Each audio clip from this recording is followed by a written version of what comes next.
para hablar de cultura hacker, para hablar de esos conceptos, esa familia de la ciencia, science, tecnología, technology, la ingeniería, engineering, las matemáticas, la M, STEAM, y la A de arte, que de alguna manera siempre ha estado ahí, pero que muchas veces se nos olvida. De hecho, se utilizan las siglas STEM, sigla A, y bueno, este acto de algún modo y su ciclo es una reivindicación de que no se entiende la tecnología si no se le ve su dimensión artística, y no se entiende el arte si no se le ve su dimensión temporal. Eso en general. Y luego, en particular, el otro día, y habitualmente sale, aunque hay un porcentaje de alumnado muy alto, es muy habitual, a pesar de que desde la escuela se trabaja en esa línea de comunicación, es muy habitual que no se nos ocurran nombres de referentes femeninos para hablar de ninguna de estas cuestiones. Y eso significa que es como el champú, si no sale espuma tienes que insistir. No has puesto suficiente, no hemos puesto suficiente. Y entonces el agradecimiento es doble en ese sentido.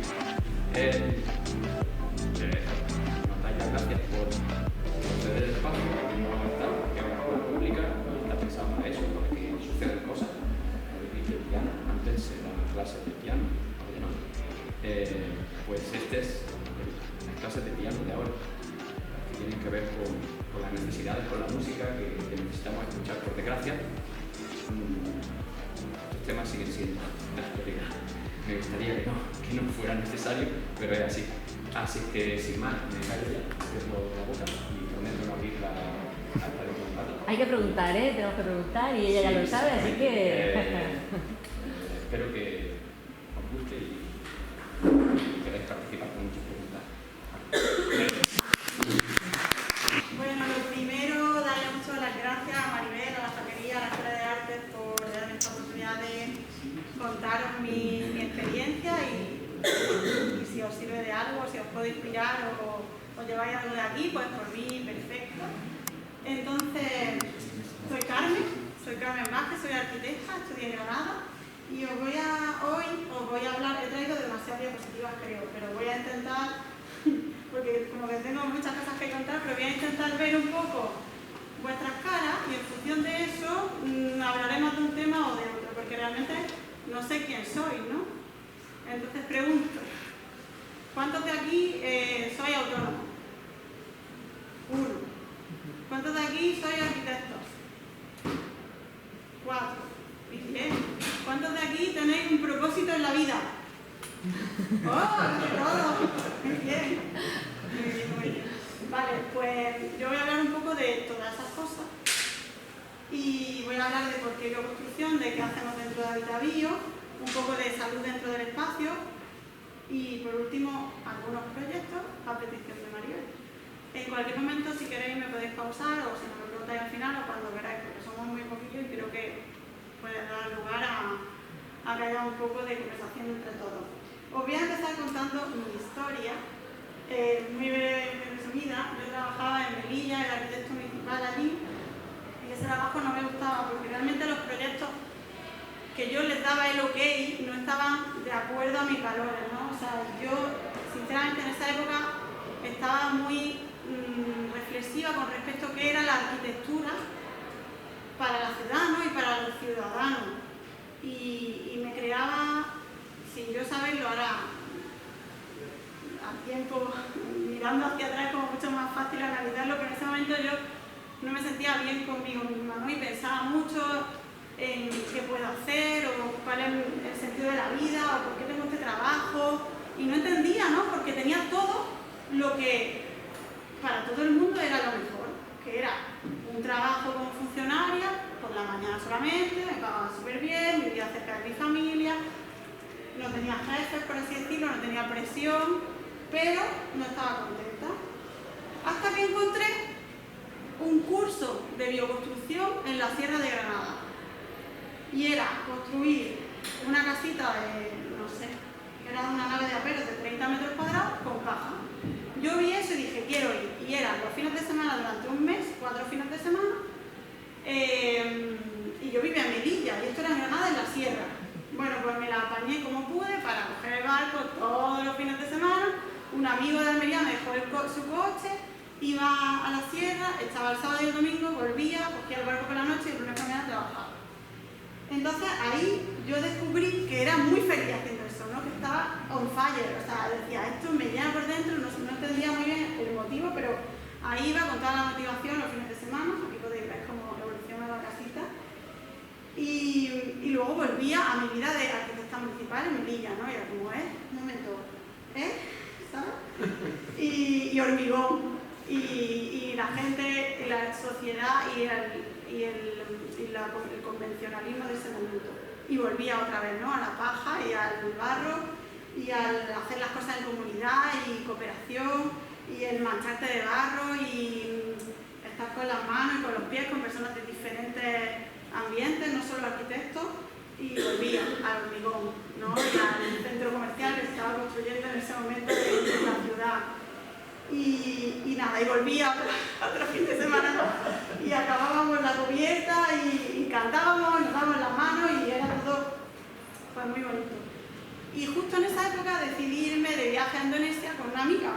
Y allí en Indonesia vi que había muchísimas construcciones, que me he encontrado muchas fotos, lo siento, construidas con bambú. ¿Y qué pasó?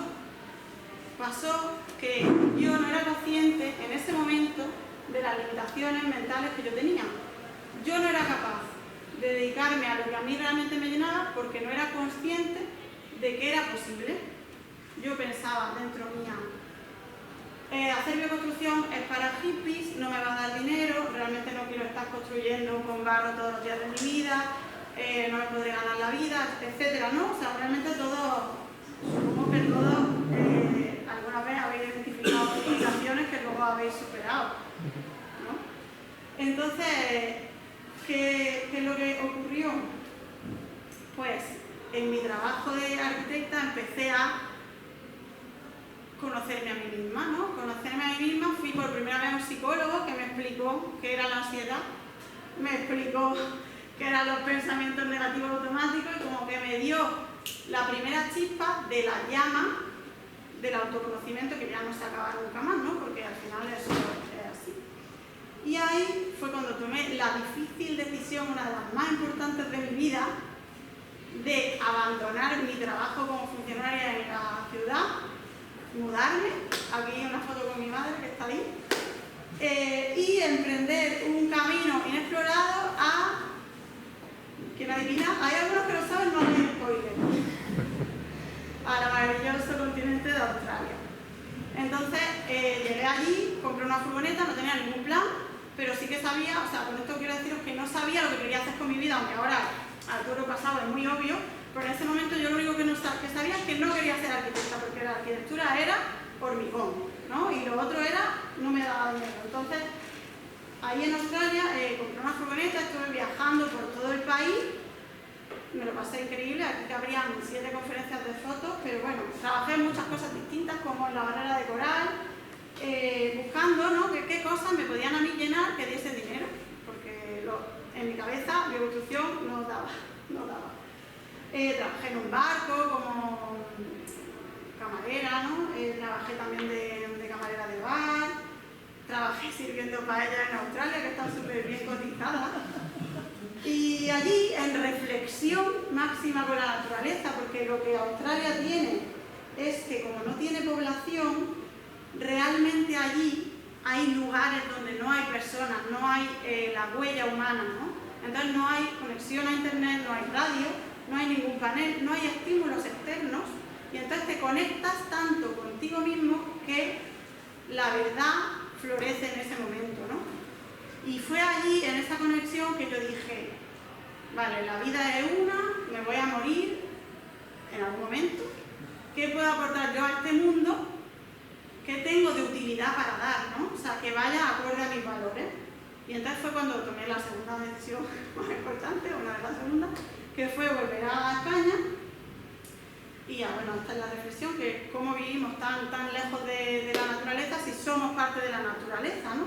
Fue cuando decidí volver a España, también con el miedo de la vuelta, ¿no? Porque decía, guau, la vuelta.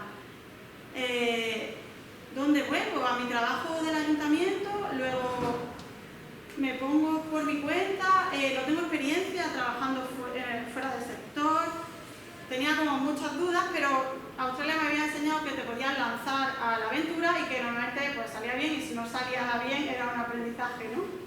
Así que fundé Habitavio en 2019, esta Navidad hará 3 años, así que celebraremos. Y nada, y ahora ya viene la parte un poco menos emocional, que es que hacemos en Habitavio. ¿Hasta aquí qué os ha parecido? ¡Guau! Genial. Queremos más. Vale. Bueno, pues hice, como os digo, empecé con Habitavio, que lo que hice fue básicamente comprar un dominio que se llamaba Habitavio, bueno, no se llamaba así, pero eso es otra historia, .com y un Instagram, ¿vale? Y empecé a difundir por ahí que la bioconstrucción era muy buena, hice un máster, etcétera, etcétera. Y después yo diría que después de un año casi, 8 meses, conseguí mi primer proyecto. Y a raíz de ahí se considera que empezó el estudio de arquitectura, que solamente hacía proyectos de bioconstrucción, con una misión que era cuidar la naturaleza y con una visión que es que todos la cuidemos, ¿no? Entonces, era muy difícil para mí en ese momento no aceptar otros proyectos, porque claro, a mí me venía uno y me decía, quiero que me legalice un garaje. Y yo, no, yo solamente hago bioconstrucción. Y no tenía dinero, no, yo solamente... Pero creía muy firmemente que tenía como que centrarme en ese nicho, por así decirlo, en ese grupo de personas, para poder convertirme en un referente de su grupo. Y con el tiempo, que han pasado 3 años, bueno, pues ahora tengo el orgullo de decir que hacemos, además de proyectos, consultoría y asesoramiento, lo hacemos online, sobre casas o sobre proyectos de otros arquitectos, para que esos espacios sean lo más sanos, naturales y eficientes posibles. Ahora os contaré más.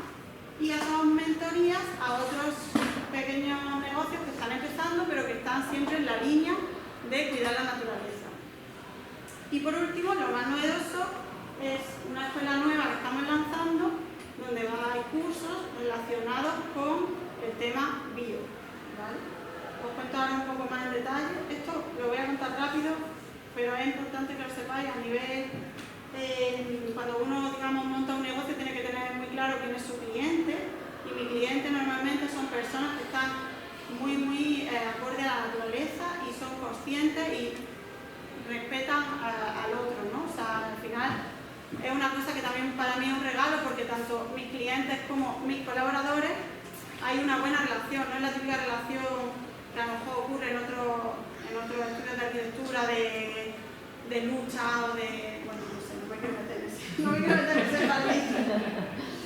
Total, que resolvemos 2 tipos de problemas. Las personas que quieren una casa bio, que le hacemos o proyectos o asesoramiento, y las personas que quieren un trabajo con propósito, a las cuales le hacemos o mentoría o le enseñamos en los cursos de la escuela. ¿Cómo lo hacemos? A través de un sistema de marketing digital, que es contenido en las redes sociales. También hacemos algunas veces charlas presenciales y cursos, pero sobre todo la mayor parte es digital. Y a través de eso se llama un embudo de ventas, vas filtrando personas que les interesa lo que tú haces, y hasta que a la reunión de ventas solamente llega el que quiere realmente hacerse una casa de bioconstrucción. Para yo no perder el tiempo, yo con mi equipo, con gente que a lo mejor quiere construirse algo en hormigón. Nadie viene y me dice, me quiero hacer algo de hormigón. Siempre todo el mundo ya ha pasado por el filtro. Hasta que se produce lo que se llama en empresas conversión, que es cuando alguien pasa de ser un lead, que era un seguidor, a convertirse en un cliente. Lo que nos diferencia de otros, como os contaba, es que tenemos un trato muy humano y empático, y que tenemos una visión holística de la arquitectura, siempre con una sensibilidad ecológica y muy respetuosa con la tierra. Y dentro de cada una de esas 4 partes, pues los proyectos bio se diferencian en que están hechos con materiales naturales. dentro de lo posible. Hay que saber que el 100% no existe. Entonces, dentro de las posibilidades del cliente, del lugar y nuestras, y de los que van a construir, hacemos los proyectos. Normalmente los que más hacemos son con paja, como podéis ver, ¿vale? ¿Qué ventajas tiene eso? Tiene ventaja número 1 para la persona, para el cliente, que el edificio o la casa que se está construyendo es muy saludable, ahora veremos, y muy eficiente, es decir, que casi va a ser de consumo nulo, ¿vale? O incluso va a generar más energía de la que consume. Y segunda cosa buena, que a nivel mundial tenemos que bajar el carbono que emitimos y con este tipo de edificios lo bajamos. Ahora voy a contar más. Lo de las consultorías no me voy a enrollar, ya lo he explicado más o menos, que hacemos asesoramiento. La mentoría, tanto si es una persona sola que quiere encontrar su propósito, pues le ayudamos con... ¿Por qué siento yo que puedo ayudar a las personas? Porque yo ya he hecho ese camino antes, o sea, yo he hecho miles de ejercicios, he leído libros sobre el tema y me he formado muchísimo para yo estar segura de mi gran por qué, ¿no? De por qué hago esto. Pero, Carmen, perdona, Dime. en teoría, por ejemplo, yo tengo una vivienda normal de ladrillo y tal. Eso es asesoramiento. ¿Eso es? Asesoramiento o Ah. consultoría. Son como, Vale. hay como dos patas dentro de mi negocio ahora. Sí. Antes solamente era, digamos, servir a clientes que quieren tener una casa más sana y natural, pero a raíz de que... No digo eso, que claro, que hay gente que no puede, pero sí quiere dentro de cabe. Claro, entonces le hacemos un asesoramiento. Ah, vale. Cuando una persona lo que va a hacer es cambiar cosas en su casa, nosotros lo que hacemos dentro de la consultoría o el asesoramiento bio es analizamos su casa y vemos qué cosas la persona puede cambiar para que ese espacio sea más sano, natural y eficiente, sabiendo que el 100% nunca existe, pero por ejemplo si va a cambiar la ventana o la calefacción, normalmente pues tú lo haces pues, guiándote por lo que te ha dicho tu primo o un amigo o no sé qué. Nadie contrata a un arquitecto para decirle, oye, perdona, ¿me dices qué ventanas pongo? No pasa, ¿sabes? Entonces nosotros hacemos un estudio integral de la vivienda y le aconsejamos tipo de puertas, tipo de ventanas, tipo de calefacción, revocos, no sé qué, ¿sabes? Según cada vivienda y cada necesidad. Lo hacemos tanto para viviendas que existen como para proyectos. ¿A qué me refiero? Viene una persona con un proyecto que le ha hecho otro arquitecto y me dice, te acabo de descubrir, quiero que mi casa sea bio, ¿qué podemos hacer? Entonces yo miro el proyecto y hablo con el arquitecto y cambiamos algunas cosas dentro del estado. No voy a ir a fastidiar, digamos, lo que el otro arquitecto ya ha trabajado, sino en ese nivel siempre se pueden hacer cosas. Pero lo que te digo de mentoría es que otros profesionales que quieren desarrollarse como yo, vienen a mí y me dicen, oye Carmen, ayúdame porque yo quiero llegar donde tú has llegado o conseguir clientes de la manera que tú consigues o dedicarme al mundo bio y no sé cómo hacerlo. Eso es ser mentor de alguien, es diferente, ¿no? Y luego, lo de la escuela también no está pensado como para particulares en principio, sino como para personas que quieren dedicarse más al tema bioconstrucción, ciudades resilientes, soluciones basadas en la naturaleza. Bueno, hay un montón, de hecho están aquí. O sea, la escuela se intenta focalizar como en la aceleración sostenible para los héroes de la descarbonización, que al final, no sé si lo sabéis, pero a nivel europeo y a nivel mundial nos hemos comprometido a 2050 ser neutros en carbono. Y los profesionales de hoy no tienen las capacidades para hacerlo porque no hay formación. Entonces, por eso, yo con mi equipo queremos lanzar esta escuela, de hecho está lanzada, que todavía no está funcionando al 100%, tenemos que probarla, digamos, que a lo mejor no funciona, ¿sabes? Quería enseñarla porque, bueno, de hecho está en primicia, enseñándose. Aquí hay los diferentes cursos y aquí os pongo el primer curso que vamos a lanzar, que es el de bioconstrucción, por si a alguien le interesa, pues me dice y cuando lo lancemos, pues le mando la info, ¿vale? El equipo, para que veáis que ahora mismo no soy yo sola porque sería imposible y hay diferentes personas que colaboran conmigo. Quiero que sepáis que no están contratadas, sino que son personas que son freelance, que en momentos puntuales, según el proyecto o la situación, yo con ellos acuerdo colaboraciones y ellos a su vez tienen colaboraciones con otras personas. ¿Vale? Sí, muy gracias. Y estos son acuerdos y colaboraciones que tenemos con otras instituciones, ya sea a través de que damos charlas, talleres, informes, cursos, etcétera, etcétera, ¿no? El Congreso Nacional de Medio Ambiente, que es el que más orgullosa estoy, que ha sido hace poco, donde hicimos una exposición sobre la construcción con paja allí, y entonces estuvo súper bien porque había un montón de gente del sector de la arquitectura a la cual era importante enseñarle que este tipo de arquitectura existe, ¿no? Y nada, ¿cómo vais? Muy bien. ¿Me estoy enrollando demasiado? ¿Qué va? Muy interesante, muy Vamos, interesante. 15 minutillos nada más. Bien, vale, os voy a contar por qué creo yo que hay que usar la bioconstrucción mucho más, ¿no? A ver, esto es un poco exagerado las fotos que he puesto, la verdad. Pero todo el mundo ha visto situaciones que dicen, ¿en serio? ¿Cómo mi ciudad es así? ¿Cómo mi edificio es así? ¿Cómo se venden casas así?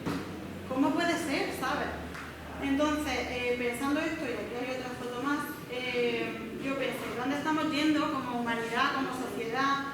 ¿Cómo queremos vivir? Porque al final estamos viviendo como otros deciden, quiero decirte, porque tú te compras las casas que hay disponibles, no la que tú te gustaría, y vives el parque que hay ahí, no el que a ti te gustaría, ¿no?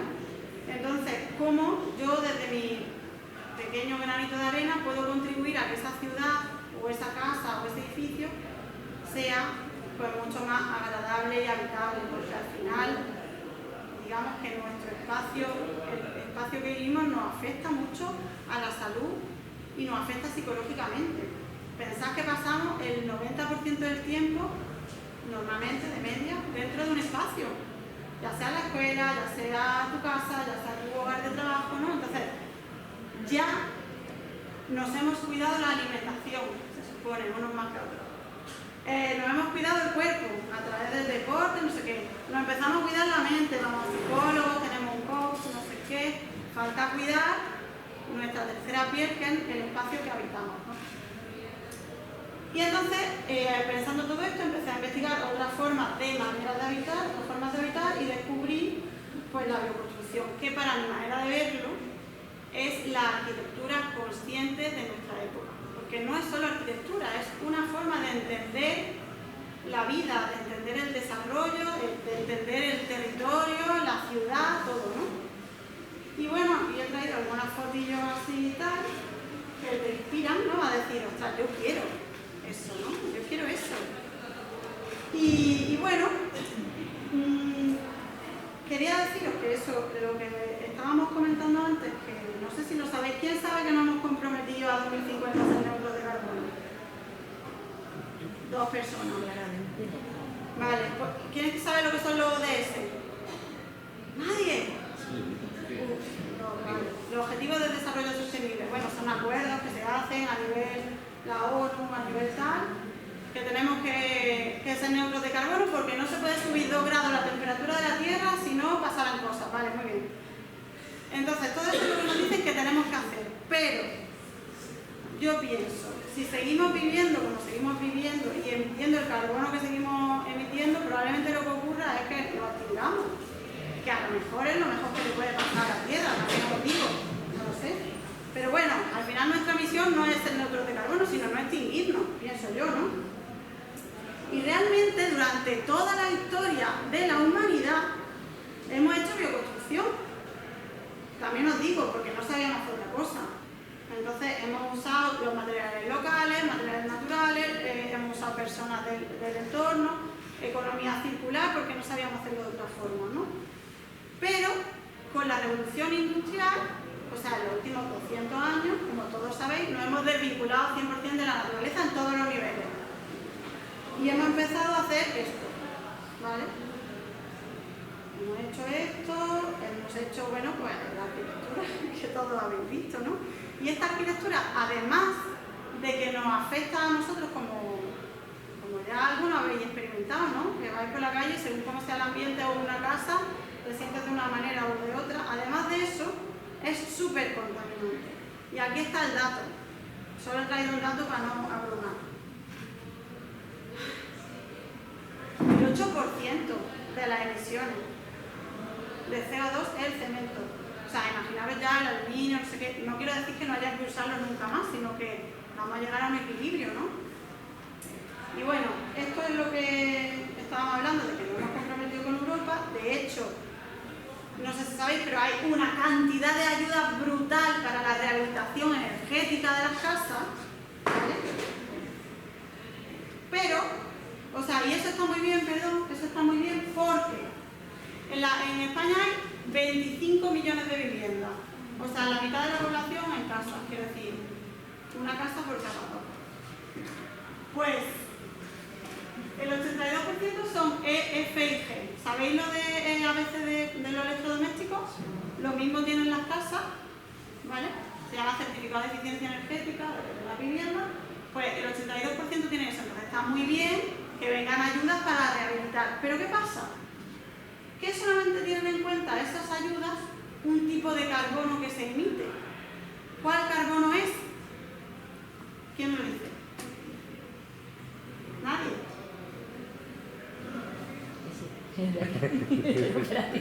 Bien. El carbono, digamos, que nos ahorraríamos si nosotros no necesitásemos energía. Es decir, lo que ellos pretenden, lo que se pretende es aislar y que la energía sea pues, de paneles solares o renovables. Pero no se tiene en cuenta el carbono embebido en esa rehabilitación. El embebido quiere decir el carbono que emite ese nuevo material, o sea, que emite durante el ciclo entero de vida, desde que se fabrica hasta que acaba el ciclo, ese nuevo material que yo estoy poniendo en la vivienda. De hecho, el Green Building Council, que es un instituto a nivel internacional de los edificios verdes del mundo, ha hecho este análisis, ¿no? Y aquí se puede ver el operativo, que es el amarillo, y el embebido, que es el azul. Esto es según las previsiones de Europa. Imagínate, sin tener en cuenta el carbono operativo, no, embebido, que le digo yo también. Y esto sería si tenemos también en cuenta el carbono operativo, es decir, bajaríamos aquí. Solamente si hacemos la rehabilitación energética de todas las casas estas que hemos hablado, teniendo en cuenta solo que queremos que no consuma, pues solamente vamos a bajar un 35%. Pero si además esos materiales nuevos que aplicamos tienen baja huella de carbono, es decir, trabajo en el carbono que está embebido en el material, estaría bajando un menos 69. Igual eso es demasiado técnico, pero todo esto viene a decir que el futuro es descarbonizar el ciclo entero, y eso no me lleva a otra cosa que a la bioconstrucción. Porque la bioconstrucción pretende mirar el ciclo entero y además en sí misma aúna el triple balance, que es cuidar la ecología, cuidar la economía y cuidar la sociedad. Carmen, ¿y todos los edificios son bioconstruibles o bioadaptables? ¿O crees que hay cosas que no hay más remedio que meterlas para hacerlo? Hay cosas que no hay más remedio que meterlas. No, sí, me temo que sí. Vale, claro. Sí. Depende también el grado de riesgo que quiera correr el arquitecto. ¿A qué te refieres? Por ejemplo, la cimentación. Muy pocos arquitectos conozco que hagan una cimentación de bioconstrucción, que sería, como se hacía antiguamente, se llama ciclopea, que es con unos bolos de piedra, o sea, se hace una zanja y se pone el bolo y no sé qué, se usa cemento.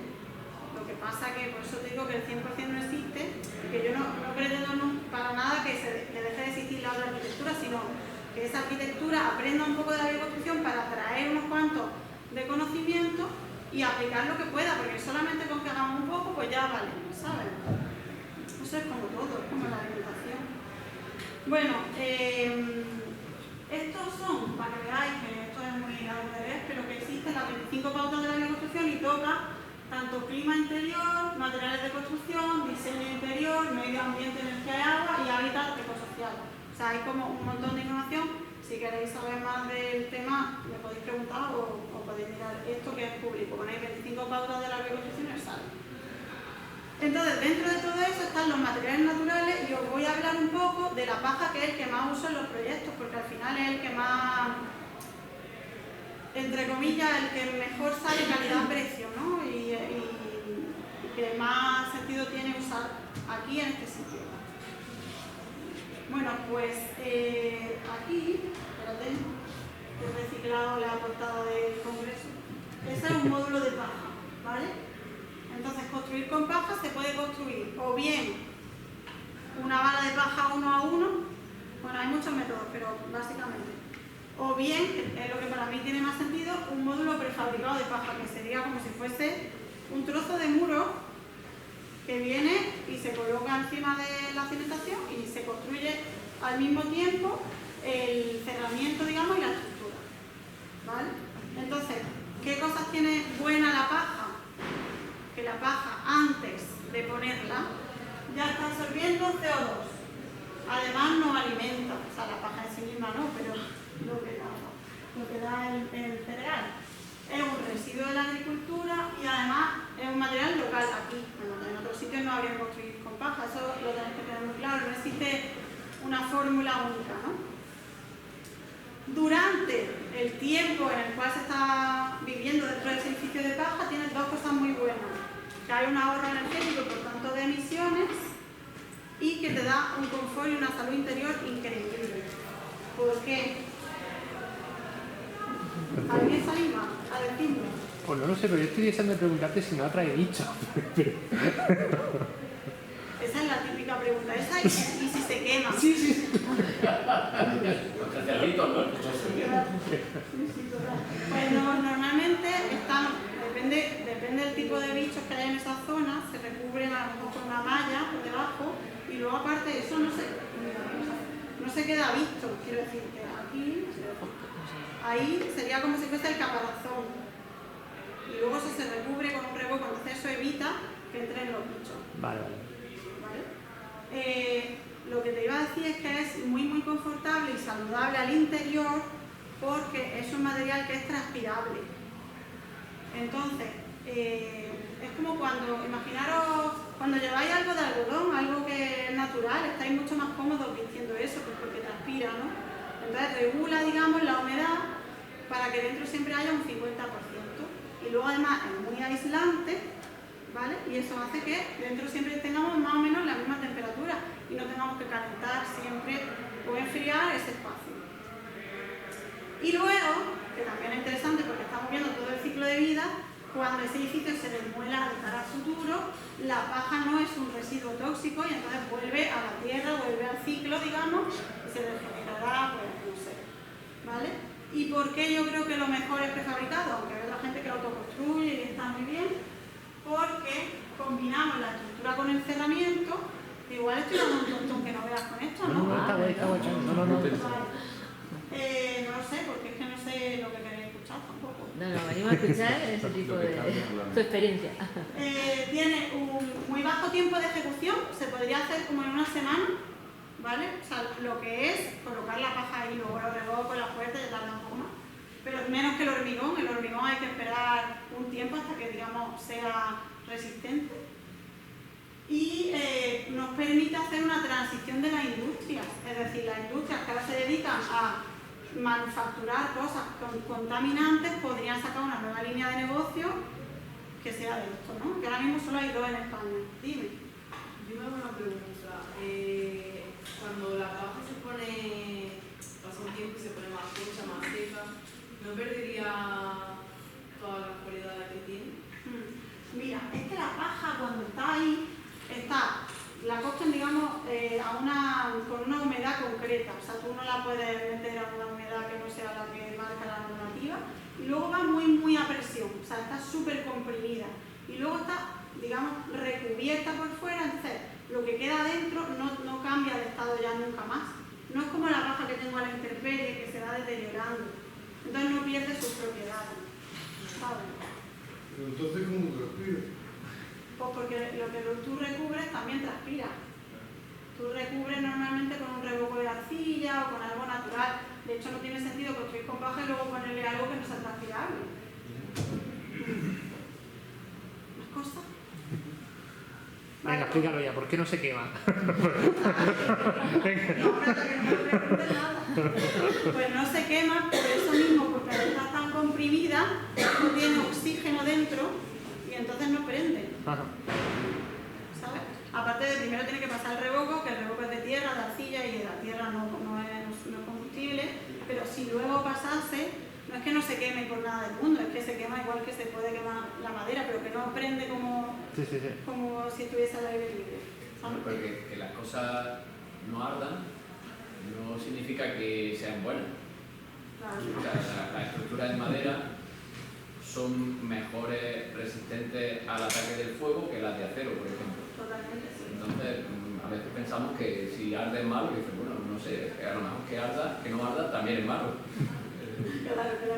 De hecho, hay un método, ahora que lo dices, que lo que hacen es quemar la madera, ¿vale? Se queda negra, es un método japonés para, digamos, protegerla de los xilófagos y de otro tipo, del propio incendio en sí mismo, porque como ya está un poco quemada, no tiene ese primer combustible. Bueno, y nada, os voy a poner unos ejemplos de algunos edificios que hay en madera y luego os cuento un poco más. Esto es aquí lo pone, en Italia, esto es en Francia, que como están más avanzados sus países, pues hacen escuelas y hacen un montón de cosas. Fijaros, esto es un auditorio entero gigante de paja. O en Estados Unidos, esto es un refugio. Y en España tenemos algunos ejemplos, por ejemplo, esto es Agoxenea y está en Pamplona.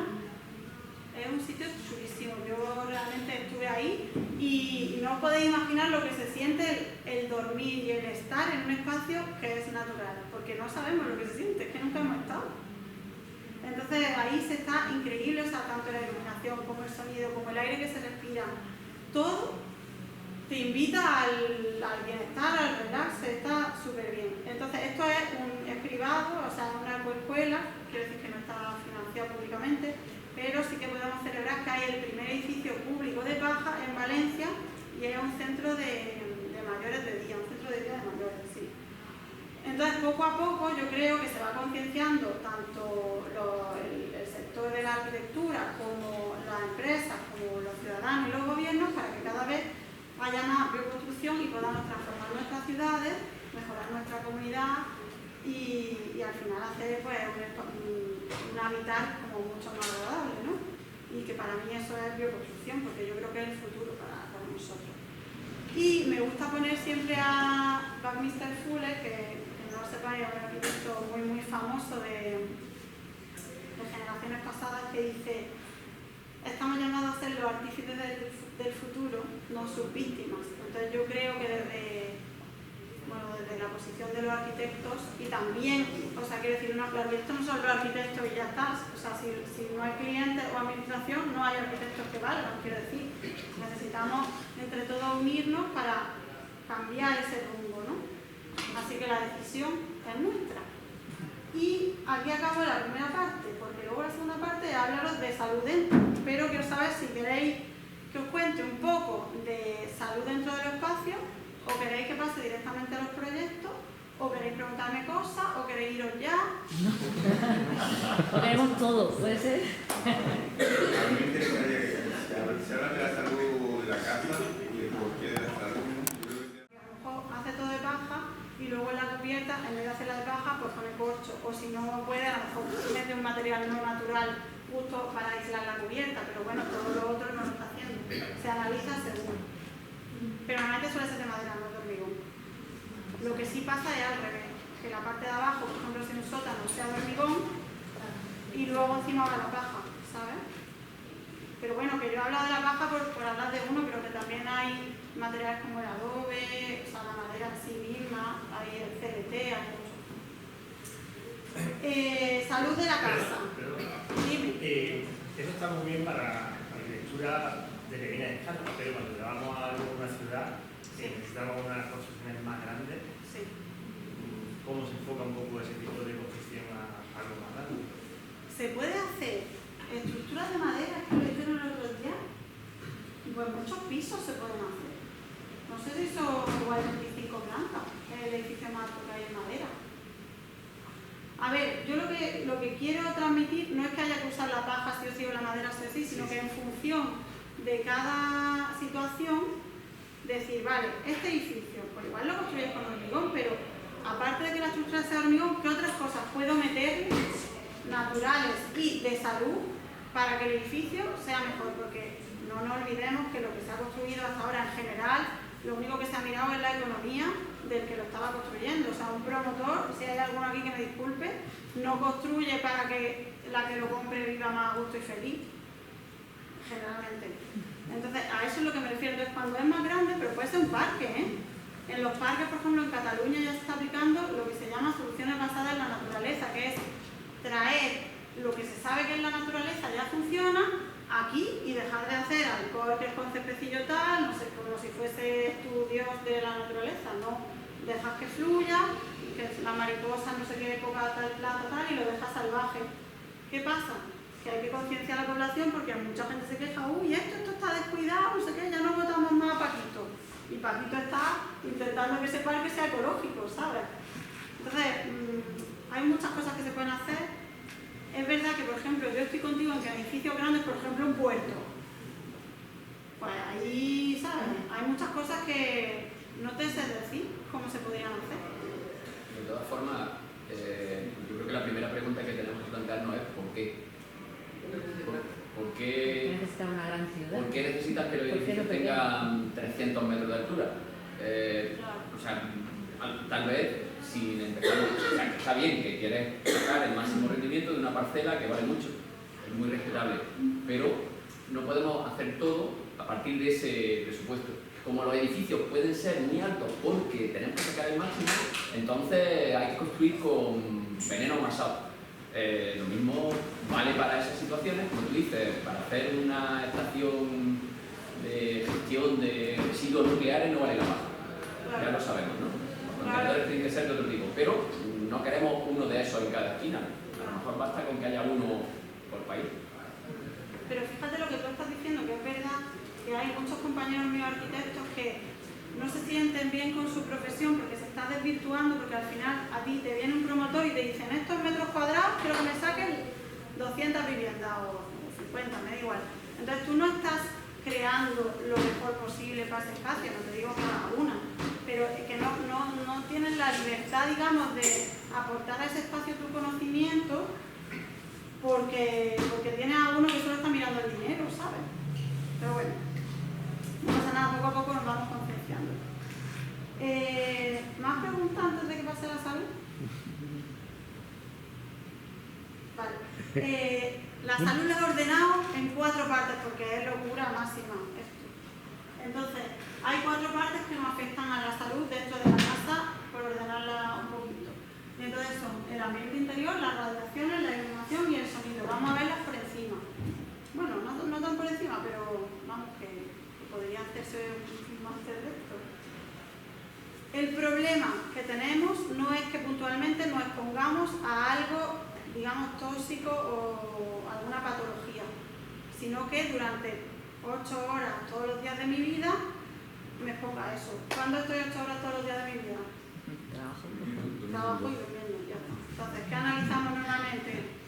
El dormitorio y los espacios donde trabajamos normalmente. Entonces, dentro del ambiente interior hay 3 cosas sobre todo, que son la calidad del aire, la electrostática, como decía el compañero, y la psicología del hábitat, ¿vale? Dentro de la calidad del aire hay un montón de cosas que se pueden medir, las más importantes son esas. La humedad, ¿sabéis cuánto tiene que haber de humedad?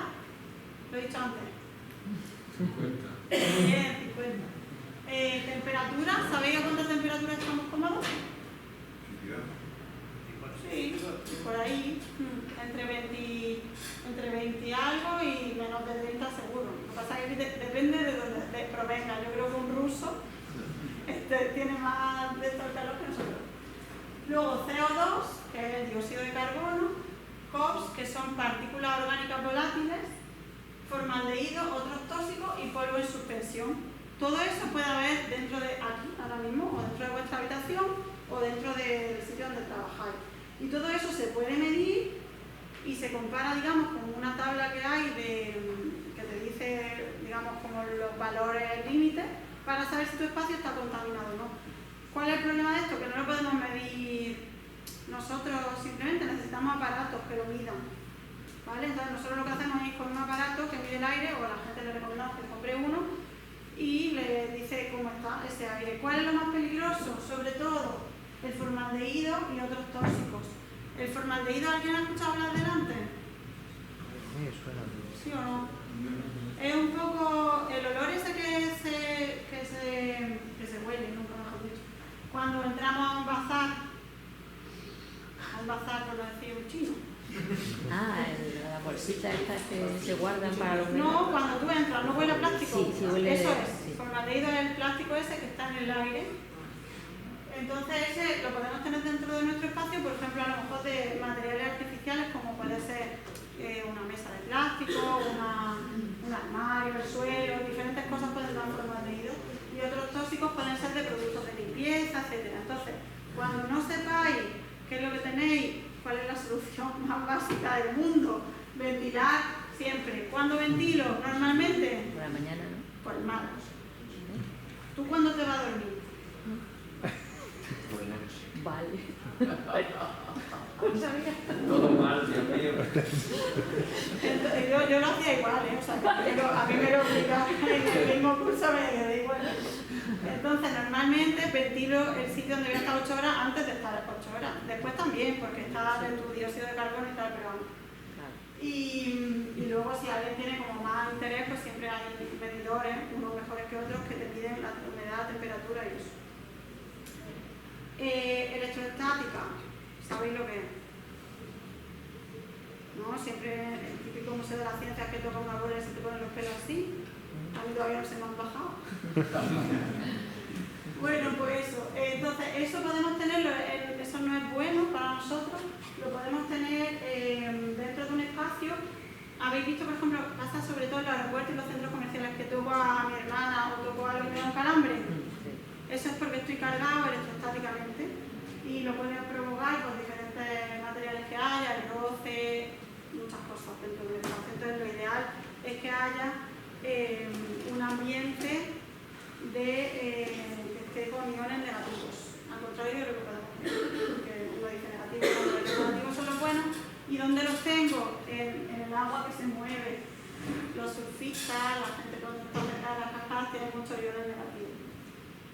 Entonces hay que evitar, con esto quiero decir que hay que evitar todos los materiales sintéticos, por ejemplo en la cama, los típicos peluches, eso lo mides fácil con un boli, así contra el y te lo pega a los pelos y si se sube ese material no fuera. ¿Cuáles no lo tienen? Algodón, lino, materiales naturales, telas naturales, eso sabes lo que más que ver. El ambiente interior, psicología del hábitat. ¿Habíais escuchado este término antes? Neuroarquitectura. ¿Tampoco neuroarquitectura? ¿Sí? Muy por encima ya no. Básicamente es lo que un espacio nos hace sentir, ya sea por su forma, por su proporción, por los colores, por la distribución, ¿no? Entonces eso es algo que antes no se había, obviamente no se había estudiado y ahora cada vez pues están indagando más en cómo el espacio pues te invita a tener una conversación o a no hablar. ¿Dónde es donde más se ha desarrollado? En los centros comerciales para invitarte a comprar. Es así, pero no he dicho, pero así. Donde se colocan los productos, qué colores, dónde va la luz, cómo de largo el pasillo, cuando se gira, etcétera, ¿no? Entonces todo esto también se puede trabajar dentro de un espacio para que ese espacio sea pues lo más adecuado. Esto es una norma que he puesto ahí para que sepáis que se compara con la normativa. Y quería hacer una foto, perdona. Radiaciones, que me he traído un aparato para que lo veáis. Bueno, pues radiaciones, ¿vais bien? Sí. Radiaciones es lo más complejo y lo que más escépticos despierta. No sé si esa frase está bien dicha. Radiaciones son todo lo que no vemos, pero que nos afecta realmente, o sea, nos afecta a nuestro cuerpo, ¿no? Entonces son la alta y la baja frecuencia, los campos electromagnéticos, y hay radiaciones naturales y artificiales, ¿vale? Entonces, por ejemplo, tipos de radiaciones, tenéis ahí el teléfono, el wifi, microondas y todo eso, ¿no? Y el radón, ¿alguien ha escuchado hablar del radón? Pues sí, ¿no? Los arquitectos sí. Ahora os cuento más de todo. Dentro de las radiaciones tenemos baja frecuencia, que es lo que os voy a enseñar ahora. Lo que decía, las altas frecuencias son todos los aparatos de telecomunicaciones emiten altas frecuencias, por ejemplo el móvil, un radar. Y las bajas frecuencias son las que salen de los cables. Los cables emiten campo eléctrico y campo magnético. Las bajas frecuencias no te afectan si tú no estás cerca. La alta frecuencia sí, porque llegan muy lejos, por eso sirven para comunicarnos, ¿vale? Entonces hay una serie de aparatos, que solamente me he traído uno, antes iba siempre con muchos aparatos, pero he pensado que igual no con uno, que mide la baja frecuencia. Entonces vamos a medirlo con un cable, con unos cables. Esto mide campo eléctrico y campo magnético, ¿vale? ¿Alguien sabe lo que es campo eléctrico y magnético? Pues estoy hablando en chino. Un poco en chino. Se sobreentiende, pero yo 100% no te diría que lo puedo decir. Bueno, pues no deja de ser como una radiación invisible que cuando tú estás cerca, tú no la percibes conscientemente, pero hay aparatos que sí, digamos. Entonces, vamos a medir, por ejemplo, el campo eléctrico que se mide en voltios metros con este aparato, ¿vale? Y tengo aquí, no sé si lo veis desde ahí, pero me voy a bajar.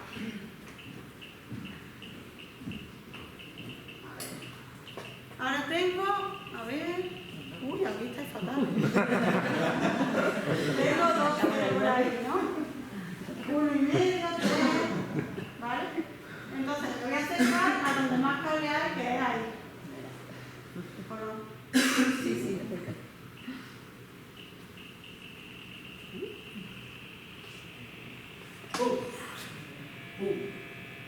4.000. Ahí ponen la cabecera de la cama. Claro, exactamente. Entonces, donde yo trabajo, si yo aquí trabajo un día, no me pasa nada, 2 días, no me pasa nada. 10 años, 15 años, 8 horas todos los días de mi vida, igual me pasa algo. ¿Saben?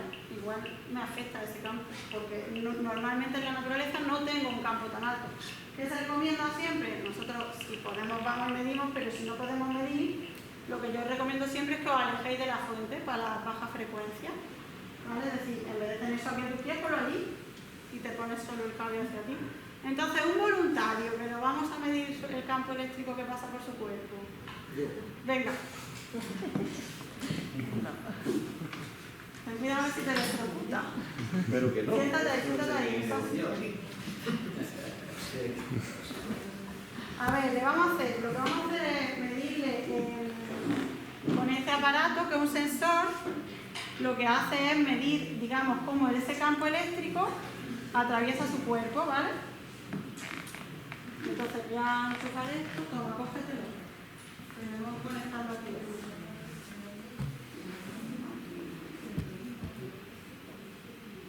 Ya sé que todo el mundo va a querer luego probar esto tumbado en su cama, porque es lo típico.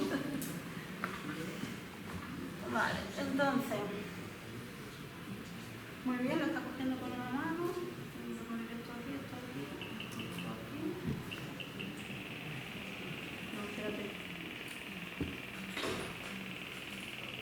Vale. A ver si funciona. Tienes 380, ¿no? Vale, ahora siéntate ahí.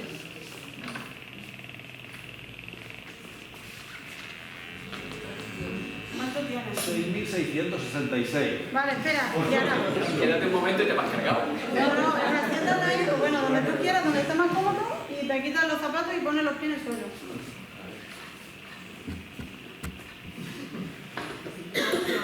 ¿Ha bajado? 1.080. ¿Ha subido? Ha subido. Eso es porque por el suelo, ¿no? Porque tiene... No. ¿Por qué? A ver, ponte de pie entero sin la silla. Es por la silla, yo creo. Pues 1.100. Pues no te lleva a El tierra. calza estaba bien. No te da raro. Normalmente, o sea, no ha salido el experimento de quitar los zapatos. Normalmente cuando apoya los pies en tierra, te lo dice, se baja porque se descarga la persona. Pero puede ser que este suelo esté cambiando. Es que este suelo está sobre madera. Ah, amigo, No es no aislante, lo hacemos. no es un forjado de hormigón. Claro, no entiendo. El edificio antiguo. Realizado otra. Claro. Yo porque no lo sé, me siento con nada. Y me quito el zapato. Me preocupa esto. Pues nada, con esto medimos eso, la gente cuando está en su espacio de trabajo o cuando está durmiendo, para ver... sí, ya está. Muchas gracias. Muy bien, Esto se mide a cada persona porque depende la persona. O sea, no es lo mismo él que ella, un niño, ¿sabes? ¿Cómo habéis quedado?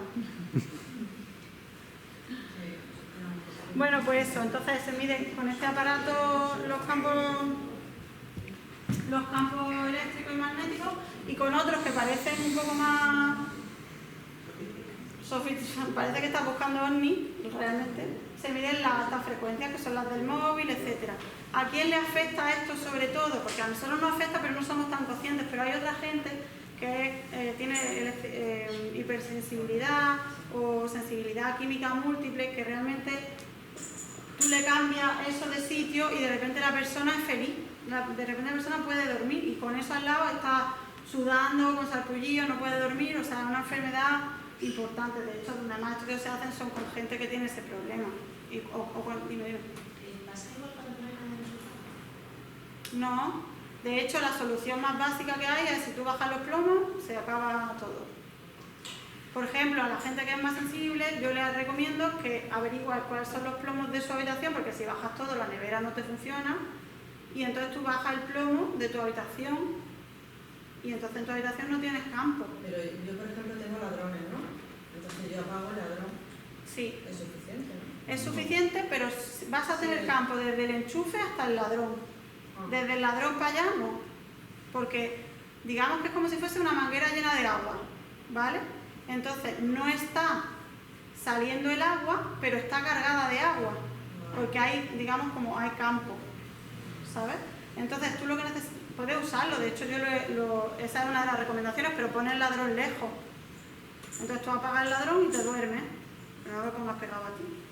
El ladrón. Claro, nosotros como diseñadores, como arquitectos, deberíamos tener en cuenta esos campos para, por ejemplo, volver a fuera de la cama y nunca pasar el cable. Normalmente se pasan los cables siempre por detrás de la cama y en bioconstrucción se hacen así. Que tú se lo dices a un electricista y te dice, madre mía, el arquitecto este que pesado, que normalmente no quiere, ¿no? Pero realmente eso sería lo ideal, que en la cabeza de la cama tú no tengas cables. Bueno, sigo. Aquí es lo que te explicaba, el campo eléctrico y el magnético. Aquí esto es un ejemplo de los campos, de lo que tiene cada una de las cosas, que lo podemos ver más en detalle en otro momento. Y la alta frecuencia, ¿vale? Que es lo que estábamos hablando de la radiación, de las telecomunicaciones, perdón, que también se miden. Y luego están estos campos magnéticos continuos, que ya he hecho spoiler, pero son el campo que genera como todo elemento metálico de hierro que puede desviar una brújula, por ejemplo. O sea, están los campos de la Tierra, ¿vale? Y entonces luego, por ejemplo, si tengo una cama de hierro, me puede desviar el campo magnético. Entonces yo no estoy acostumbrado a otro campo magnético que no sea el natural. ¿Me explico? Entonces eso también se mide.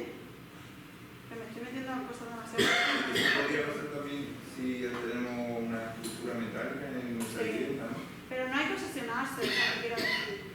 Si hay una super viga de tal y tú duermes con la viga pegada, no sé qué, todo el rato, puede ser que te afecte, pero lo que siempre se dice, una máxima en este tema, en tema de la radiación, es que no des nada por hecho. Siempre midas, porque por ejemplo tú puedes bajar los plomos, como decíamos antes, y que el vecino no los baje, lo tienes pared con pared, y como uno va para allá y otro va para allá, cuando tú lo tienes encendido se anulan, pero si tú apagas el tuyo tienes más. Siempre hay que medir. Siempre hay que medir. Y luego está el radón, que son radiaciones naturales, que me habéis dicho que algunos no habíais oído hablar del radón. Es un gas y es la segunda causa de cáncer de pulmón de España después del tabaco. Entonces es muy importante que lo sepáis porque ahí tenéis las zonas donde hay, ¿vale? Aquí en Almería hay. Pero es un gas que se encuentra ¿dónde? Claro, porque... Es un gas que está debajo de la tierra, entonces... digamos, por las aperturas que pueda haber dentro de un garaje o de una planta baja, salen al aire y no se huele, no se ve. Entonces tú entras en ese espacio, lo respiras, no te enteras y te da cáncer. Y entonces es muy importante, ya es obligatorio, de hecho los arquitectos que lo saben, que en zonas que hay radón hay que poner el sistema antirradón. Pero eso antes lo tenía en cuenta la bioconstrucción y no era obligatorio en la normativa. Entonces, como, vale, las demás cosas también estamos diciendo cosas, hacernos caso, por favor, ¿sabes? Y bueno, eso, aquí sale que ya es obligatorio en el Código Técnico de la Edificación. Hay otras radiaciones naturales que se llaman geopatías.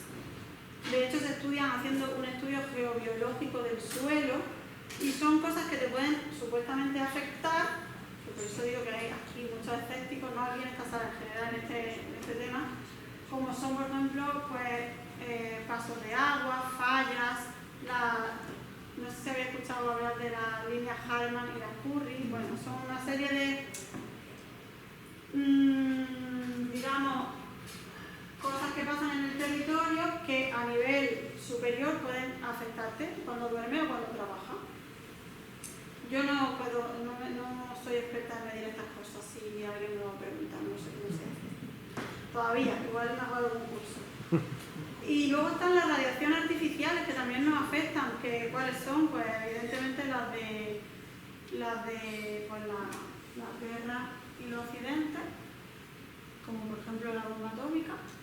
Y luego hay algunos materiales de construcción, como por ejemplo el granito, que pueden tener un poco de radiación. ¿Vale?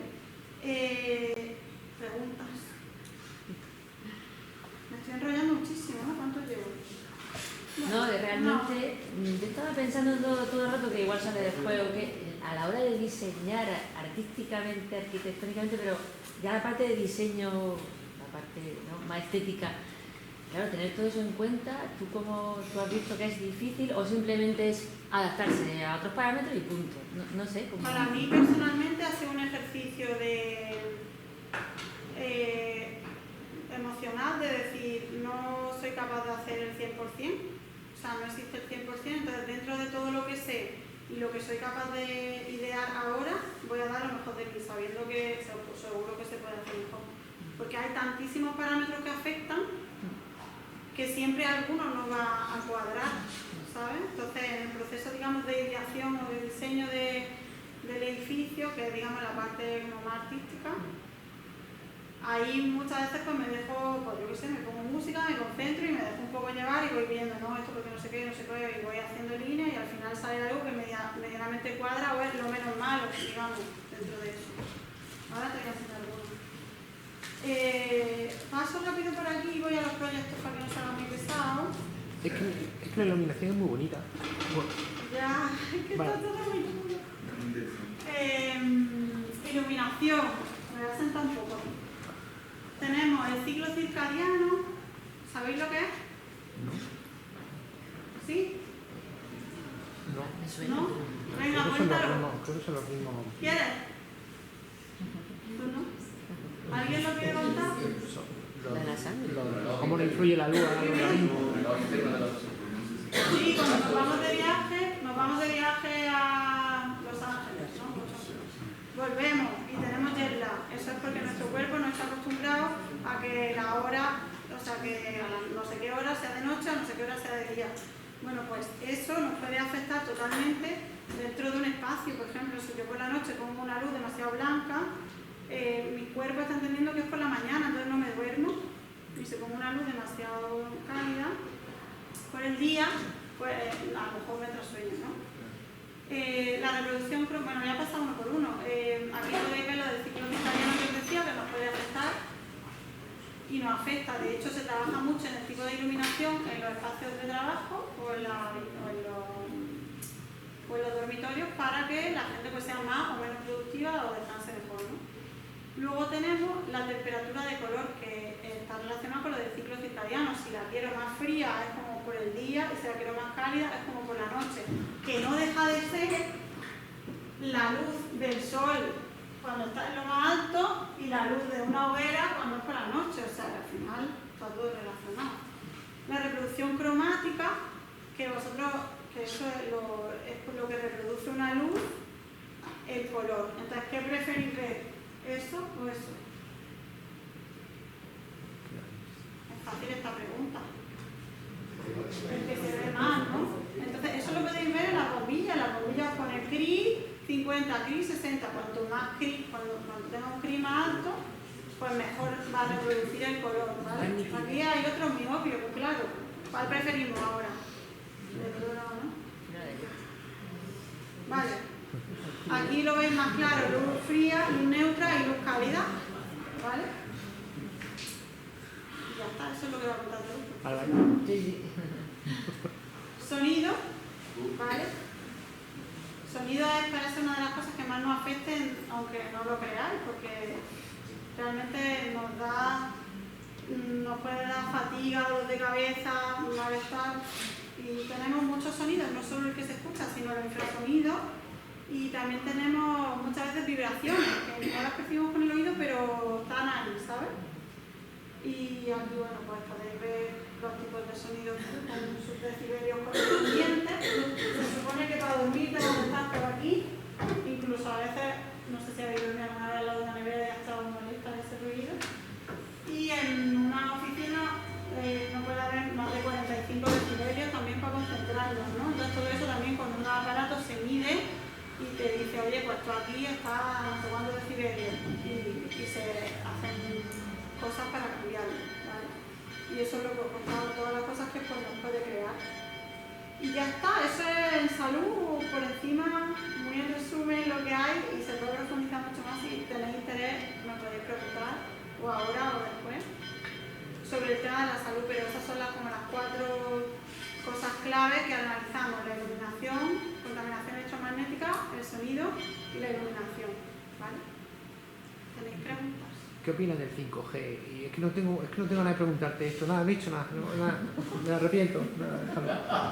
No, déjalo. ¿O qué va a pensar? Sí, hay ahí también debate. No he preguntado nada. Vale, voy a contaros, si queréis os cuento un proyecto o un par de... uno. Lo que tú, sí, uno. Bien. Me ha contado uno, ¿vale? Porque... No ha abusado ya de... No, y yo de vosotros, como siempre, mejor que con un poquillo de Pero más. la vez te puedo alargar más si quieres. Este es uno de mis primeros proyectos que hice en Granada, ¿vale? Aquí, por si alguien no sabe dónde está Granada. Ahí podéis ver la parcela. Ahí. ¿Vale? Ahí. Y lo primero que hicimos fue hacer un análisis de el sitio. Dónde estaba el sol, cuánto llovía, un poco cuando se ponía en invierno, cuando se ponía en verano, para determinar un poco pues, cómo nos íbamos a situar con respecto al sol, ¿no? Y para que vean un poco los esquemas primeros, son un poco así, ¿no? Bueno, pues una zona de vivienda, o sea, vivienda de estar, otra zona de dormir, un eje de comunicación, todas estas cosas que a los arquitectos les encanta, pues también lo hicimos ahí. Y básicamente lo voy a entender mejor aquí. Lo que hicimos es, como no queríamos hacer de hormigón el sótano, pusimos el garaje aquí como maderita, una pérgola de maderita, y al entrar en la vivienda hay una piscina que es una piscina natural. O sea, quiere decir que no usa cloro. ¿Habéis escuchado hablar sobre las piscinas naturales? ¿Pero con sal, por ejemplo? No, ¿O con nada? sal no. Ah. Digamos, claro, o sea, digamos que los expertos que la crean, que yo no soy, sino que hay gente muy experta que a través de, o sea, colaboramos con ellos para ver cómo tiene que ser el espacio, plantan una serie de plantas y una serie de filtros y crean como un microecosistema para que el agua que allí hay esté limpia por sí misma, como en el lago. Entonces no hay que, ni se necesita cambiar el agua, ni hay que echarle cloro, entonces bañarte allí es pues, una maravilla, porque es como bañarte en un espacio 100% natural. Y entonces tenemos dos zonas que son, a ver si en el siguiente se ve un poco mejor, sí, que son la zona de aquí, que tenemos salón-cocina, ¿vale? Se entra como por aquí después de llegar a la rampa, y luego la zona de allí que sería la zona donde se habita. El sur lo tenemos en este lado, ¿vale? Entonces intentamos coger el mayor sur posible porque el sur es lo que nos calienta. Entonces allí en el norte ponemos todas las habitaciones con la cabeza mirando al norte, que hay alguna gente que las quiere así. Y tenemos un baño que a petición de mi clienta quería que se pudiese duchar o dentro o fuera según la época del año. Entonces esa no fue muy deseable, se puede duchar fuera en el jardín o dentro.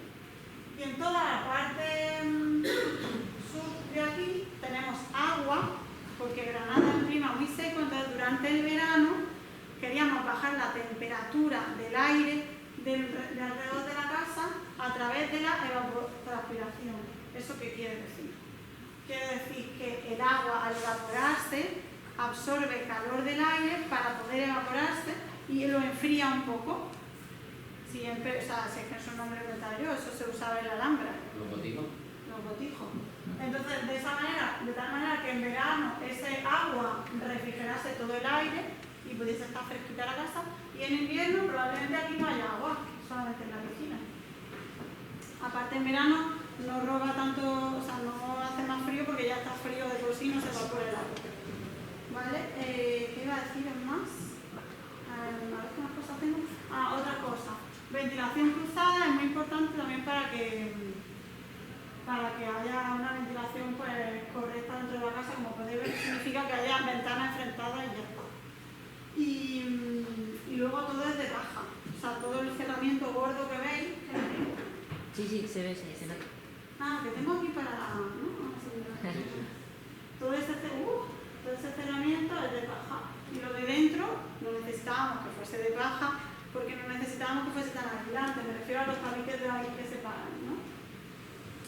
Entonces, aquí podéis ver cómo es, digamos, ese cerramiento, que es estructura y cerramiento al mismo tiempo. Esto es demasiado técnico, pero bueno, lo he puesto ahí para que veáis un poco cómo es, que es la paja, más luego diferentes capas, y la paja se apoya pues, sobre una sobrecimentación que se llama, ¿vale? Y nada, tenemos una cubierta vegetal, como podéis ver ahí, tenemos la piscina natural y tenemos un huerto detrás, como se ve en la imagen primera esta. ¿Vale? Entonces, aquí hay algunas fotos, aquí, de cómo sería un poco el espacio.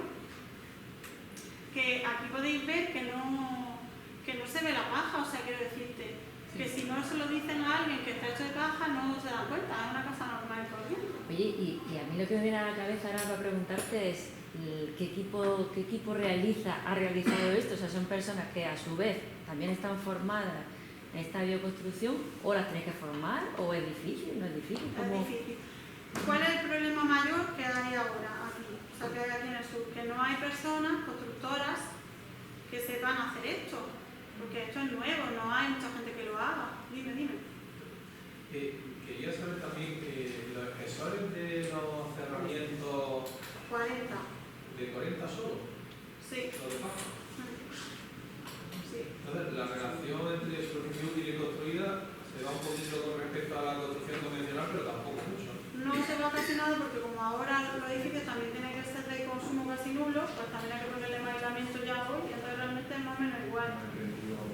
Lo que pasa es que tienes que saber dónde usarlo. A lo mejor en una parcela muy pequeña te interesa más usar un cerramiento más finillo, ¿sabes? Pero que no es mucho más. No. Lo que tienes que contar con el módulo de paja, que además lo hacen de diferentes grosores según, porque no es lo mismo en Monachil que está esto, la Almería. Aquí necesitamos más inercia térmica, más aislamiento. Y luego el revoco, o sea, es decir, el recubrimiento. ¿Vale? Eso, entonces las fotos estas, para que veáis cómo es la cocina, bueno, al final no deja de ser más extraordinario. Un espacio pues, que nos invita a estar tranquilos y de maderita, con materiales cálidos, colores normales, no sé. Este tipo de proyectos pasa por el Colegio de Arquitectos, o sea, está reconocido como vivienda. Hombre, claro, es que si no yo no podría firmarlo. Claro, lo que digo. O sea, tiene que... ¿Cómo lo consigue? Pues porque cumple el código técnico. ¿Sabes? Está todo regulado. Sísmica. Está todo regulado. Claro, o sea, esto tiene un cálculo de estructura de madera. ¿Por qué? Porque en España no nos dejan que la paja sea estructural, en Francia sí. Pero como cerramiento sí. Sí, como cerramiento sí. O sea, al final el código técnico no te prohíbe nada. Tú como arquitecto te haces responsable de que eso cumpla. Y por eso yo prefiero que sean prefabricados, porque el del prefabricado me asegura que eso le ha hecho ya una prueba y cumple. Vale, los paneles estos de paja ya vienen prefabricados. En este proyecto sí, tengo otros que no, pero yo me aseguro de que el que lo va a construir lo haga de acorde a cómo Ya están te digo. certificados como prefabricados. Y volviendo a tu pregunta, el problema que más nos encontramos es que no hay tantas constructoras que se quieran meter en un proyecto de estos. Pero bueno, que es lo que yo digo siempre cuando me encuentro con personas que me dicen eso no se ha hecho antes, eso no cumple, eso no sé qué, no como vosotros que sois todos muy amables, pero a veces me encuentro gente como detractora de esto y yo pienso que las cosas nuevas, o sea, lo pionero siempre ha sido difícil que se desarrolle, o sea, estás como abriendo el camino y diciéndole a otro, oye, alguien que haga una constructora bio, alguien que me ayude con esto, alguien que no sé qué, y nunca es fácil. Pero bueno, yo tengo la suerte, mucha suerte de contar con un entorno familiar que me apoya un montón y eso es de agradecer. Y bueno, y si no sale, pues yo por lo menos lo he intentado, estos años por lo menos está saliendo, te quiero decir que sí. Pero hay personas que se quieren formar, quiero decir, sí, albañil, vamos a llamarle eso de hecho, albañiles, solo que con otros materiales. El año pasado se hizo en España el primer FP de construcción con paja. Ya es algo. Claro, nos va poco a poco. Y nada, esto es por dentro y ya está. Te he traído más proyectos, pero yo creo que lo vamos a dejar. Este es el de Colibri, que hay un vídeo, si queréis lo podéis ver. Y ya está. Y aquí os dejo mis datos por si queréis contactarme y por si queréis seguirme en Instagram, que la verdad que es muy de agradecer. Si me queréis dejar un mensaje, un me gusta o un algo, es la manera que tenéis gratuita de apoyar a los emprendedores como yo a hacer estas cosas. Así que eso es todo, chicos. Espero que os haya gustado mucho. Muchas gracias. Y si queréis preguntar.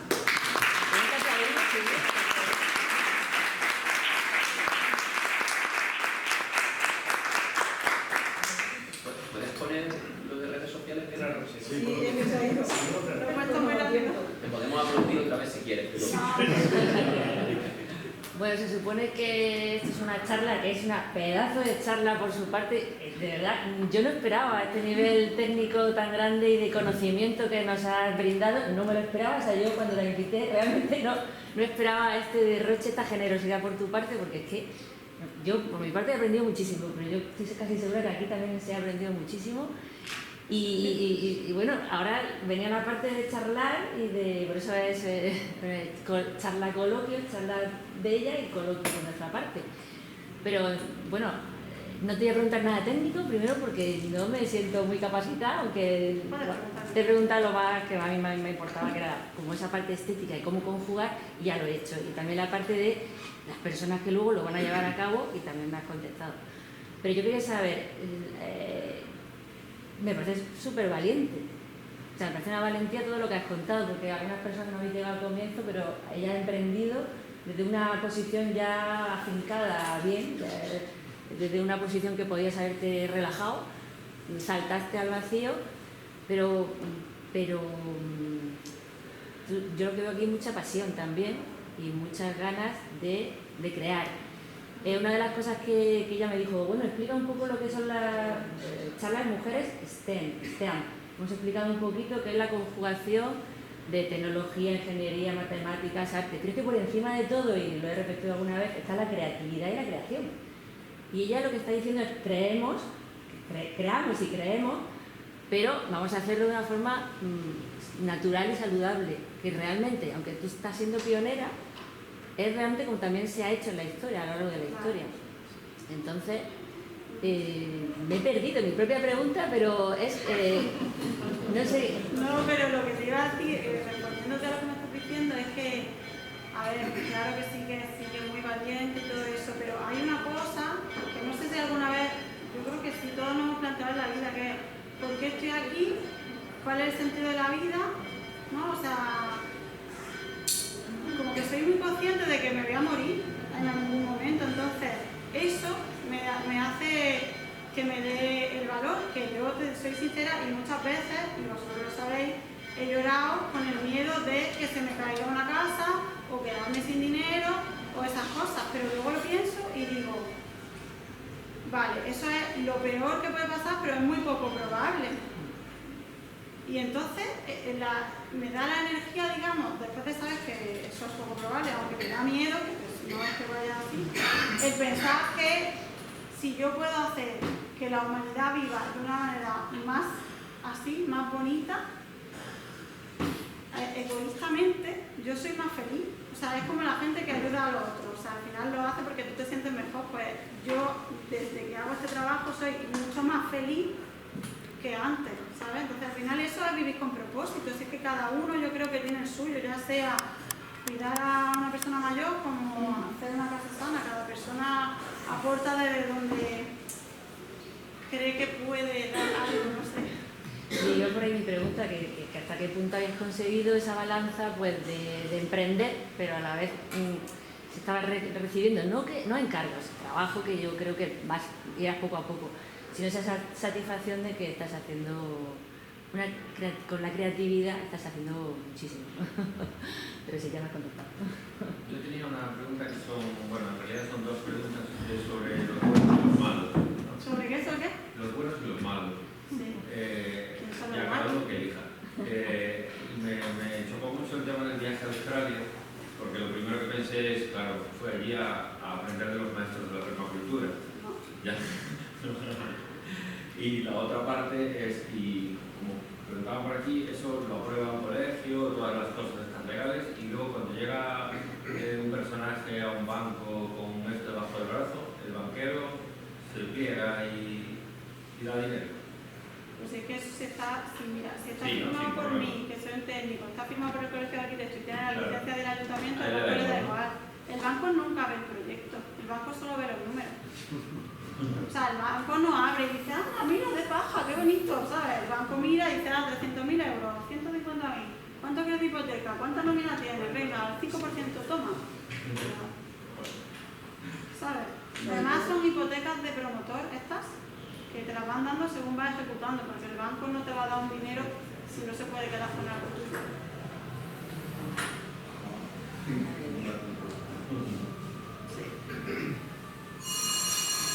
Sobre todo Recreo. que tengas capacidad de trabajo.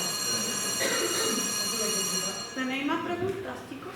Sí, bueno, con respecto al programa de mentorías que desarrolla, no sé, ¿hay alguna criba para aceptar a alguien o acepta a todo el mundo? ¿O cómo va eso? Solo tiene que ser alguien que quiera ayudar al medio ambiente o a la humanidad también puede ser, pero no me vale uno de Repsol, ¿sabes? Por ejemplo, no quiero ayudar. O sea, quiero decir, si me viene alguien y me dice, me gustaría que mi negocio, pues yo qué sé, cosas de ropa, por ejemplo, desarrollar un negocio de ropa bio, no sé cuánto, yo le puedo hacer una mentoría de cómo captar clientes, de cómo poner un precio. Evidentemente, si hay alguien del sector textil que esté ahí, pues me le va a poder a lo mejor ayudar más, pero yo le puedo ayudar en la parte del marketing digital o de cómo, no sé, cómo venderte, cómo hacer una reunión de venta o todas esas cosas, pero yo tengo que creer en la idea, porque si va a contaminar es que yo no me voy a sentir bien haciéndolo, ¿sabes? O sea, si va con... Al final es un tema de cultura, de filosofía de vida, si tú conectas con la persona, o sea, tú ves a la persona y dices, mira, a esta persona yo todo lo que esté en mi mano le ayudo, y eso también te llena un montón, porque ya no solo tú has conseguido tu negocio, sino que tú estás ayudando a otros a que creen su negocio en esa línea, ¿sabes? Eso me encanta también hacerlo. Oye, Carmen, me imagino que hay ferias internacionales de todo, de bioconstrucción y cosas por el estilo, ¿verdad? Sí. Bueno, Eso me encanta ir también. sí, me imagino. Bueno. ¿Y las ayudas? ¿Has dicho que era una rehabilitación de forma sostenible o también era bioconstrucción? ¿Sabes? No, las ayudas son para rehabilitación energética. Entonces, son un follón, pero lo voy a intentar resumir mucho. Básicamente, si tú como inquilino, o sea, como propietario, cambias tu certificado energético de una letra E a una letra C, te dan un dinero dependiendo de lo que hayas hecho, un porcentaje. Entonces, solo tienen en cuenta que la eficiencia del edificio, es decir, que consuma menos, que pase de la E a la C, o sea, que tú necesites menos energía, pero no tienen en cuenta que ese panel solar o ese acabado tiene carbono, es lo que te explicaba antes. Entonces, las ayudas te las dan por eso, pero no te dan ayuda, por ejemplo, por hacerte una casa de caja. No, pues no. Más quisiera yo, igual tendría un ingenio. Bueno, pues la parte de enseñanza que has dicho que también que has dado esa primicia, pues no sé, mucha suerte y si, no sé, ¿nos quieres contar alguna cosilla o cómo? Bueno, ¿Va a ser online? voy a lanzar un curso de bioconstrucción que va a ser el primero y después pretendo que haya muchos otros cursos que den otros profesionales que yo conozco que son pioneros en su materia, dependiendo. Y eso, ¿cómo lo vamos a hacer? Pues lo vamos a hacer seguramente todo online, o sea, digamos como el producto más básico, y luego habrá escuelas como por esta u otra que a lo mejor nos contraten para un taller presencial, dependiendo. Eso ya depende.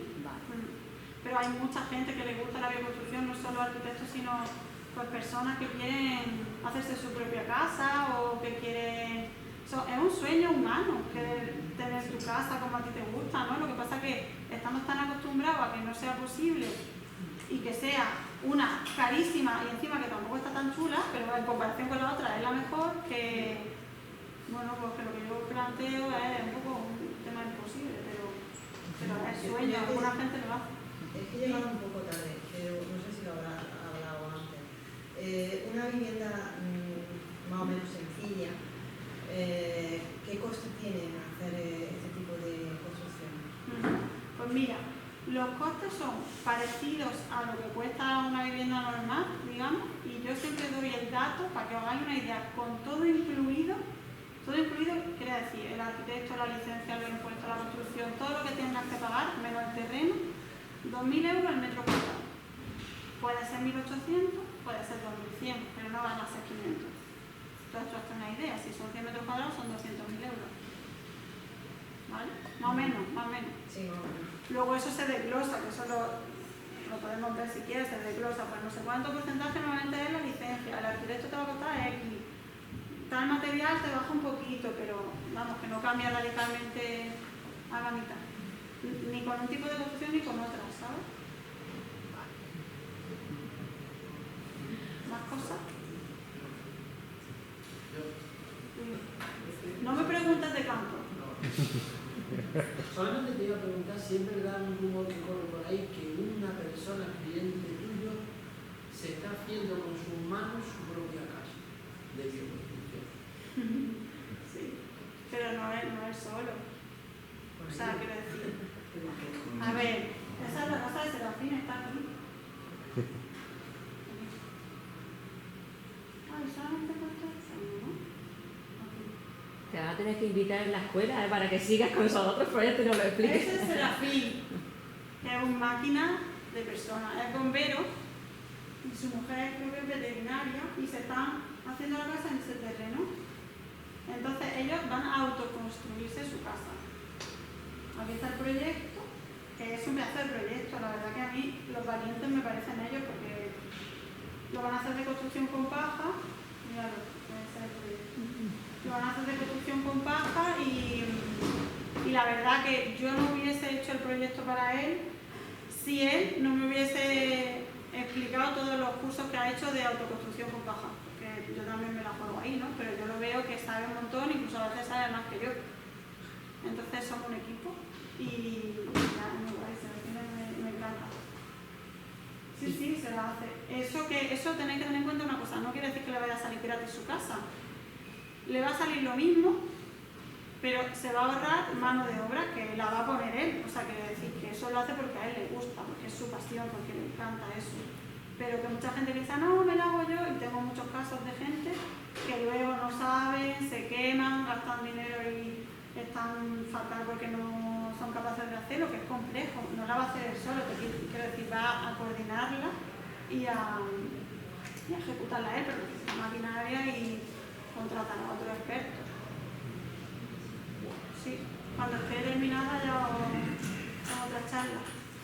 Pues nos has abierto un mundo, yo por lo menos, y además yo personalmente me siento súper animada, que yo lo veía como una cosa un poco, eso, así un poco en las nubes, tal, y cuando vi que te dedicabas a eso, por eso quería que hablara y que explicara todo esto, porque lo veo factible, o sea, lo veo factible todo. En las próximas charlas pasaré un jarrillo para ir recopilando euros para hacernos una casa aquí de paja. Oye, pues, la jaquería, apoyamos la idea. Oye, pues no te creas que no hay instituciones culturales que se construyen algo pequeño. Sí. Pues nada, chicos. Muchas gracias.